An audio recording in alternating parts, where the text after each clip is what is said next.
এই ভিডিওর মূল টপিক হচ্ছে শেয়ার বাজার। শেয়ার বাজারকে আমরা অনেকভাবে চিনে থাকি, যেমন হচ্ছে পুঁজি বাজার, স্টক মার্কেট, শেয়ার মার্কেট, বিনিয়োগ বাজার, অনেকভাবে জেনে থাকি আমরা। কিন্তু এটাকে সহজ সোজা ভাষায় আমরা বলতে পারি শেয়ার বাজার বা শেয়ার মার্কেট।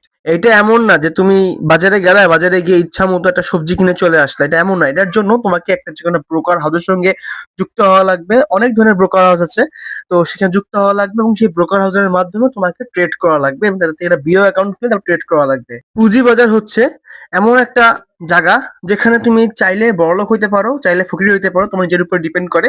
অ্যান্ড অনেকে অনেক সময় দোষ দেয় যে শেয়ার বাজার বা পুঁজি বাজার এই জায়গাটাতে মানুষ বাস খায়, লস খায়, টাকা উবে যায়, টাকা হারায় যায়। ভাই, যদি তুমি আহ মানে এটা সম্পর্কে ধারণা রাখতে পারো, এন্ড এটা সম্পর্কে ধারণা নেওয়ার জন্য সবথেকে ভালো ওয়েব সিরিজ হচ্ছে স্ক্যাম 2092, এবং দেখে নিতে পারো এটা সম্পূর্ণ সিরিজটা। এটার ভিতরে যদিও এটা 1992 সাল থেকে 2001 সালের মধ্যেকার ঘটনা, বা তার আগে থেকে 92 সাল পর্যন্ত ঘটনা, কিন্তু কিছু কিছু জিনিস মিল থাকে। মানে জায়গা চেঞ্জ হইলেও সিস্টেম এক থাকে। আজকের এই ভিডিওতে আমি যেটুকু বললাম স্টক মার্কেট সম্পর্কে, এটা ছিল সাধারণ ধারণা।